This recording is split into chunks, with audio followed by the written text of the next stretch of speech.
Hello, my friends, and welcome back. Thank you very much for being with me again today. In this video, I will talk about NATO being the victim and what exactly is NATO now, what was NATO when they formed NATO, and how it developed into being the victim nowadays. Remember, NATO is the victim who or which always intervenes when nobody needs them, but they consider that their help is needed. Now, what made me make this video? Well, I've been watching YouTube, and during the commercials, a commercial kept coming during some videos I was I was watching, and that commercial is in Romanian, and that's the way this is the way it sounds. It's a NATO commercial. So NATO make commercials on YouTube for the Romanian public. It's been in Romanian. And this is what they said. I'm going to read it in Romanian and I'm going to translate it in English. De 20 de ani suntem la aceeași masă cu NATO. So, for the past 20 years, we've been at the same table with NATO. So this is what the Romanians think of themselves, being at the same table with NATO as equal. Now that's a lie, because we know that we are all equal, but some of us are more equal than others, right? George Orwell, Animal Farm, correct, I would say. So this is the commercial that kept coming, and I was like, what are you talking about? You're not at the table. You're at the table to be told what to do. But the guys at the table are, it's even more hypocritical than it seems. I mean, clearly it should be like this, United States being somewhere else, and you got the table of the idiots, the losers, the vassal states, and you got the table of the owner. And the owner should be far away and say, hey, you guys do it. And everybody say, yes, sir, like they do right now. But no, they make it like we are all at the same table as equals, and we all make determinations and make decisions together with equal weight in our say. That's false. Demonstrably false. Why? Watch who's making decisions. Tell me when was the last time Romania told NATO, United States of America, no, or no. You tell me. Or maybe, I don't know, when Czech Republic did that. Or I don't know, Portugal did that. Not even Germany. So what are you talking about? But the United States of America says we're going to do it this way. Everybody's like, yeah, well, let's go. Blah, blah, blah, blah, blah. And they all move in the direction the boss tells them. And the boss slowly walk, and the other one's like, oh, we're together at the same table. You're not. So that's a lie. So that was the first one. And then we have this article where we find out that NATO is actually a victim. Why? Because everyone, all the bad dudes on this planet are getting closer to NATO and want to strangle NATO. You don't believe me? Look at the history. Since NATO was formed, and why was it formed? So let me show you this article coming from Associated Press. This is where we pick the topic of victimhood of NATO. And NATO in self-defense has to everyone up to keep peace. It's unbelievable. It's so idiotic. But baboons don't pick that up. All right, let's go. Yeah, all right, here it is. You see that? All right, so NATO is ready, is faced, listen to this wording here, the semantics, to this title. Faced with threats from Russia and its Asian supporters, not allies, NATO, so NATO is faced with threats. NATO and Indo-Pacific partners get closer. So NATO just reacts to the actions of the bad dudes in Pacific, in Asian supporters, right, in Asia. And with the Indo-Pacific partners, they get closer. Because why? What is NATO, which are a few countries from NATO's, let's say, I know, Netherlands has over there some ships and helicopters, Canada has, United States of America has, Germany has, Great Britain has, and France. Where is that located? Close to NATO's territory? NATO is North Atlantic Organization, right? Treaty, blah, blah, blah. That is Europe and now two weasels. We're going to have soon South Korea and Japan obviously, but they don't need to, because when Japan and South Korea will be under attack, they would not trigger Article 5, which is one is attacked, we all intervene. They don't have to. So that's why they don't get those countries in NATO. They will intervene as allies, as friends. So why are these ships and all those military bases in Far East by China? They say, and this is what they say, not me, to deter, to stop China's expansion, influence. Towards whom? Towards you, towards NATO? No, towards your guys over there. So you inserted yourself to help the allies against the people in their neighborhood. So again, why is Russia angry and attacked Ukraine unprovoked? One of the main reasons was NATO moved towards Russia just like that. Why? To deter Russia. So these moves are not made because, we are the victims. We are faced with threats. We've been there first. They haven't been in our neighborhood. We've been in their neighborhood first. We, fucking NATO. Okay? That's the first point. And now let's see how this organization was formed, what was the main reasons, justification, and then what it became now, or at least in the past 30 years after it remained the sole ruler of this planet. I know about Al Capone. It was formed as an organization to keep peace in Europe, all right? And we're going to be a defensive organization against, we don't know who. Why do I say we don't know who? It was against Russia, Soviet Union, not Russia, my bad. Soviet Union. But they didn't say it. You know why? Because Soviet Union, if you remember, sent a letter to the United States of America, to NATO, actually to the United States of America, I think France and Great Britain, three of them, and said, hey, why can't we join? What was NATO's answer? I tell you, zero answer. They didn't answer that. Check that out. That's a fact. So Soviet Union said, who are you ganging against? Not you, Soviet Union, not you. And then I said, okay, I want to join you. Can I join you?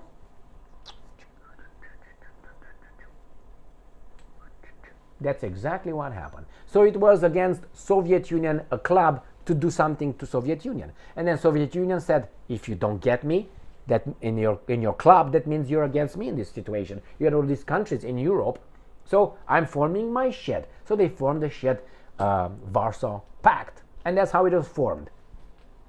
During the so-called Cold War, these two pacts kept the world at bay, a little bit here at skirmished here and there, but overall it was peaceful. Soviet Union agreed together with the owners of these, the Western countries, that it's better to allow our industries to be taken for nothing by your investors and banks. That's what happened.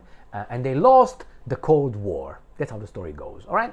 And after that, what happened? Russia collapsed economically, militarily, rusty, disorganized. CIA had offices in Moscow. Moscow, or KGB, did not have offices in Washington, D.C. Anyway, if you remember, the U.S. State Department sponsored and sent advisors to Boris Yeltsin's campaign for re-election. That's not interference whatsoever. Got that? All right. And what else? Where did it get? This is what I think is NATO. And this is what I wrote down on my little iPad so I can read it for you. NATO is nothing else than a public army at private/financial interests orders. So it's nothing but a public army that works for private institutions and do their bidding. It's paid by the public. The armies are funded by the defense budget, by the supposedly taxpayers' money and whatever they print. So it's paid by the public of countries but used to fulfill private businesses' economic financial interests, bids or interests. So this is NATO at this point. If you have a institution who would like to, get some lithium from your country, and you say, no, we don't want to sell it to you, we want to sell it to the, I don't know, to Zimbabwe. And then the economic interest will contact their guys that they financed through legal finance, campaign financing laws. And those people will vote and will create a little policy, or the president and the government, and will call out that specific country for a human rights violation. And then they will tell them, veiled at first, hey, we need that lithium, in this case, just give you that lithium, or oil, Venezuela, Argentina has lithium, and so on. We need that. Otherwise, look back in history. When we needed something, what did we do? We managed to take it. So, are you going to stand against us? And the victims looked around and said, who can I align myself or ally myself with so I can withstand this guy who wants to rob me? Russia is dead, China is small, you know what I mean? There's nobody. So then it's either you alone through your own means, like Venezuela, for instance, or I don't know, Iran or Cuba and others, or we align with someone. Now that someone is available, and there's the new alliance, which is the alliance, as I said, of the very good, all right, because they're all good. They all call themselves good, which is Russia, India, China, Brazil, Iran, North Korea, all the bad axis of evil, because we are the axis of God, all right?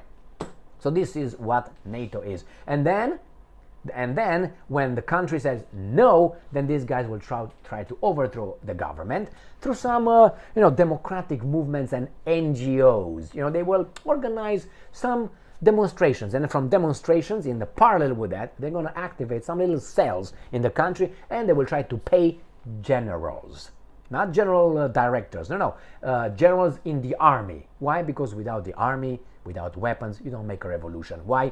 And the first row, everybody goes back. Everybody goes back. If they even shoot in the air, everybody will just go like prepelice, just like that, a little birds. That's the reality. They're going to, yeah, sure, pack two of them, and okay, I got more, let's go. Okay,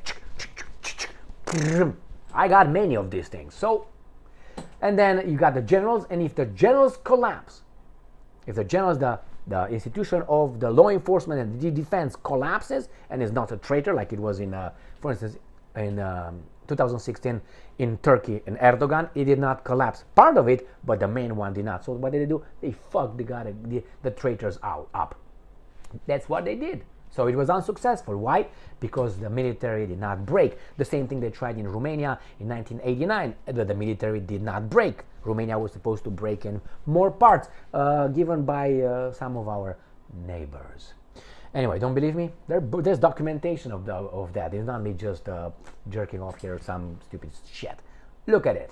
So not only that. So my friends, this is what it is. NATO is just a public army financed by the idiots' public's taxes that are taken like this, because if you don't pay, people with guns will come and arrest you. Correct? So you're going to get that mandatory, pay the taxes. The taxes are given to the military-industrial complex. The politicians are by the interest. The interests have interest around the globe. They activate their baboonish politicians. The politicians are in charge of the military, right? Because they are the government, and the government has departments. And then they will do what these guys say. And then they will activate your children, your taxes, your ammunition. And then they will get your taxes, your money to pay for the weapons and ammunition they need to fulfill the goal of the interest. It's very simple. It's that what NATO is. This is what the U.S. Army is and has been. Why do you think the U.S. Army is right now occupying illegally the richest portions in Syria, which is northeast? Not because of the Kurds and the democratic factions that invited us over there. They didn't invite us, they didn't have the authority. Got that? And they're still over there. What are they doing over there? Getting the oil. That part of Syria has 90% of the Syrian people's oil. Now, but hey, we are good. And that's NATO forces over there. It's not only the US forces, that's more than that. Got that? So thank you very much. And here we have, faced with threats from Russia and Asian supporters, NATO and Indo-Pacific partners get closer. No, you move towards Russia, you move towards China. I can't blame them. it's a wild world. This is a jungle over there. That's what it is. You know, you have interest, but there's no consistency. You can say I'm a good guy instead of saying, no man, we're all bad guys here, or at least we look for our own interest, but they shape it in such a way, in such a weasel, low, embarrassing way, like we are the good and only the good when it works. Sometimes we're not because, you know, of the past of the United States of America, we're bad. But in this case, we're all good, and those guys are all bad. I don't like this kind of interpretation of the world because it's not like that. At least say, yeah, man, I'm the bully of the world. Fuck you all. I'm going to get whatever I want. Your wife, your daughter, whomever I want. I take you, put you in slavery. I do whatever I want. But say it at least. But they don't say it that way. No, they do all that, and they expect you to sing choirs. That's why I'm not going to go to heaven. I don't want to do that over there. No, I refuse. Because I know if that entity really exists, he would not get all orgasmic listening to our baboons, us baboons, writing hymns and singing, oh, you're the best, thank you very much. What kind of person that is? What kind of entity would that be? Having fun and, oh, yeah, I am the best, am I not? I created you for you to sing for me. Anyway, that's another thing. So, thank you very much for being with me again today. Stay strong, stay smart, look for the truth, and be just.